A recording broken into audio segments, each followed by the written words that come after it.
உலகத்திலே இன்றைக்கு இருப்பில் இருக்கின்ற சமயங்களிலேயே இந்து சமய கடவுளர்தான் மனைவியோடு இருக்கின்றார்கள். எங்களுடைய சமயம் ஒரு குடும்ப சமயம். எங்களுடைய கடவுளருக்கு பிள்ளைகள் இருப்பதாக கூட சொல்லுகின்றார்கள். இதை கேட்கின்ற பொழுது கடவுளுக்கும் குடும்பமா, கடவுளுக்கும் மனைவியா, கடவுளுக்கும் பிள்ளை குட்டியா என்று சிலர் ஏளனமாக கேட்பதும் உண்டு.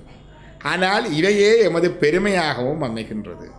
பொதுவாக உலகத்திலே குடும்ப தினம் அனுஷ்டிக்கப்படும் பொழுது இதை நான் நினைவு கூறுகின்றோம். உலகத்திலே காதலர் தினம் அனுப்பிக்கப்படுகின்ற வேலண்டைன் டேயின் போது கூட இதை நாங்கள் நினைவு கூறுகின்றோம். உலக காரியங்களிலே நாங்கள் வாழுகின்ற பொழுது இறைவனும் எம்முடன் இருக்கின்றான். பெண்ணினல்லாளோடும் பெருந்தகை இருந்ததே என்று சம்பந்த பெருமான் சொல்லுகின்றார்.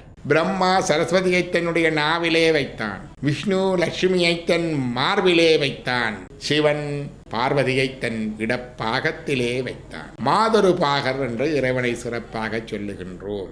ஆகவே இந்த உலகத்திலே இறைவனுடைய மனைவி என்று குறிக்கப்படுவது உண்மையிலே என்ன என்று பார்த்தால் இறைவனுடைய ஆற்றலை சக்தி என்கின்றோம். அதாவதாக ஒரு மின்சக்தி இருக்கின்றது. இந்த மின்சக்தியிலே நாங்கள் மின் விளக்கை பொருத்துகின்ற பொழுது அது விளக்காக ஒளியாக வருகின்றது. இதை அடுப்பிலே பாய்க்கின்ற பொழுது அது வெப்பமாக வருகின்றது. இதை காற்றாடியிலே போடுகின்ற பொழுது அது காற்றாக வருகின்றது. இவை குளிரூட்டியிலே பாதிக்கின்ற பொழுது அது குளிரூட்டமாக வருகின்றது. இவ்வாறு ஒரே இறைவனுடைய ஒரே சக்தியை நாங்கள் பல்வேறு விதமாக வெளிப்படுத்துகின்றோம். இறையின் ஒரே சக்தி.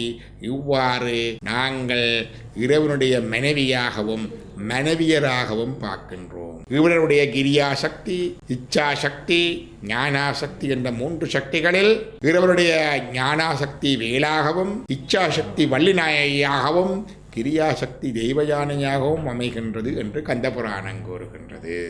ஆகவே இறைவனுடைய சக்தி அல்லது அவருடன் பிரிப்பின்றி இருக்கின்ற சக்தி, இது அவருடன் பிரிக்க முடியாது. இறைவனையும் சக்தியையும் பிரிக்க முடியாது. இந்த பிரிப்பின்றி இருக்கின்ற பின்னமடையாத அந்த சக்தியை நாங்கள் இறைவனின் மனைவி என்றும் சக்தி என்றும் அருள் என்றும் தாய் என்றும் வழிபடுகின்றோம். இதுதான் சக்தி வழிபாட்டின் தத்துவம். இதுதான் இறைவனுக்கு மனைவியரை கூறுகின்ற இந்து மதத்தின் தத்துவம்.